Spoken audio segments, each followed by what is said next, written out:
Mais il n'y va pas, Tyson. Il n'y va pas.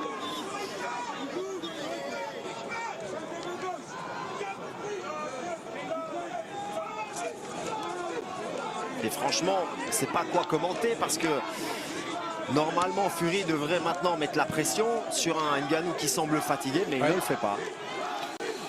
C'est qu'il n'est pas capable de la mettre, cette pression.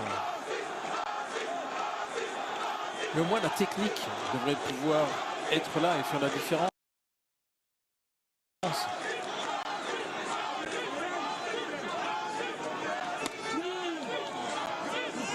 Ça reste simple, hein, la boxe d'Ngannou, il n'y a rien de très compliqué, sauf qu'il est construit comme un char d'assaut, qui ne doute pas. Et que jusqu'à preuve du contraire, il y a un seul homme qui a été au tapis dans ce combat, et c'est pas le franco-camerounais. Il y a quand même quelque chose d'incompréhensible. Pourquoi Tyson Fury ne donne pas de coup alors qu'on a un doute sur le pointage?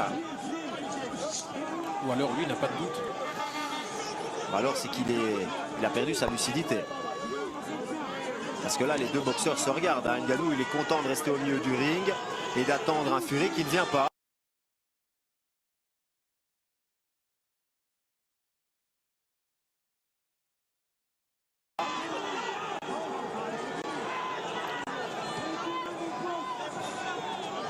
Je pensais quand son adversaire allait s'essouffler progressivement, mais il ne s'essouffle pas.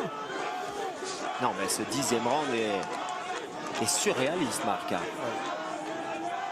Fury ne fait rien, ne tente pas sa chance, donne des petits jabs de temps en temps, mais il est complètement inactif. C'est encore Ngannou qui va aller. Si Ngannou va le chercher, il va gagner un round de plus, parce que Fury ne fait absolument rien. Un Superman punch. C'est pas dans le corps. Mais là, si. Je pense que l'arbitre ne peut rien dire hein, sur le Superman punch. On le voit jamais en boxe, mais il y a pas. Je pense pas qu'il y ait un coup illégal sur un Superman punch. En tout cas, il l'a pas dit à Francis Ngannou. Et franchement, on est peut-être là à 10 secondes de la décision, du résultat le plus incroyable de l'histoire des sports de combat. Parce que franchement, je sais plus, Marc. Je ne sais plus. Quel combat en tout cas de Mais le vainqueur, quoi qu'il arrive, le vainqueur, c'est avant d'avoir le pointage chez Francis Ngannou, parce qu'il a envoyé Tyson Fury au sol et que Fury n'a jamais pu développer sa boxe de tout le combat. Non. Alors qu'il l'a fait face à Deontay Wilder, face à Dillian Whyte, face à plein de grands champions. Mais là... Oh, attention, il ne faudrait pas que ça tourne au vinaigre là, parce qu'il y a des... Allez, chacun dans son coin, parce que les boxeurs ont beaucoup de respect. Et là, on fait quoi, Marc? On attend le pointage. Et si Ngannou a les mains levées, franchement, ça ne m'étonnerait absolument pas. Jusqu'il y a une demi-heure de ça, on était en pleine science-fiction quand même. Et si Ngannou gagne ce soir, on va savoir une chose, c'est qu'on ne sait absolument rien en boxe dans les sports de combat, parce que là, on peut balayer les certitudes, l'échelle des valeurs, la pyramide, la hiérarchie, tout ce que vous voulez. Ouais. On recommence à zéro. Bon, on ne sera pas les seuls hein, non plus dans ce cas. Waouh!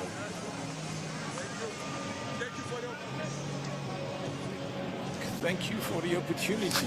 Wow! C'est vrai que c'est un bon combat. Intriguant. Regardez, Ngannou, il a l'air pas mal encore.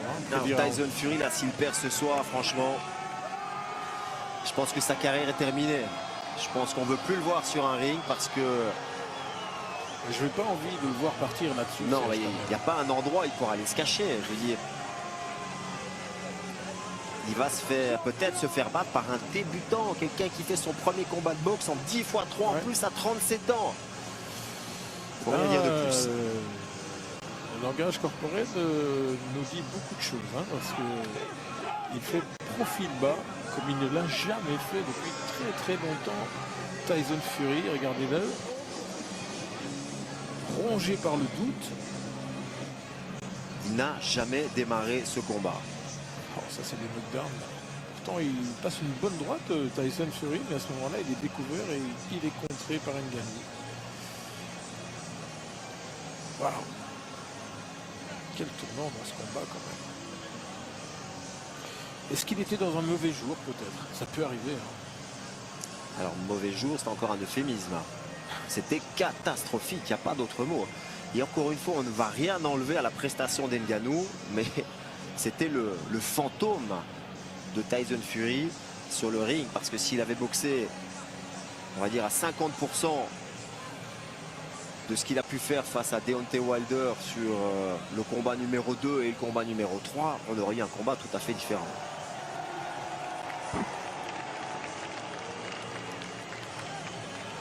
On n'attend plus que Oui. le pointage et je pense qu'on a dit à Tyson De se faire montrer un semblant. peu plus de se montrer conquérant, confiant, parce que franchement, petite pause, mais ne quittez pas parce que le pointage arrive dans quelques secondes.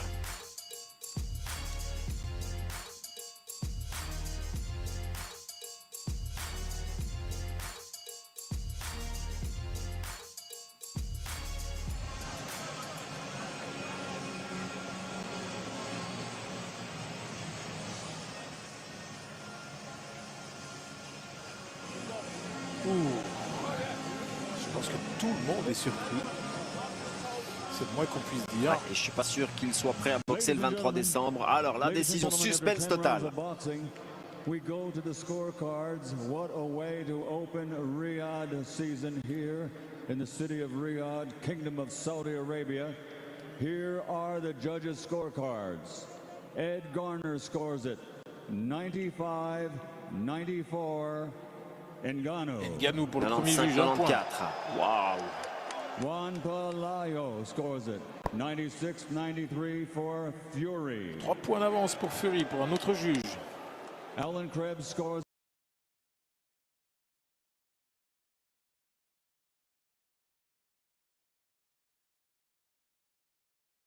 it 95-94, a one-point decision on the third card. Waouh, il s'en tire.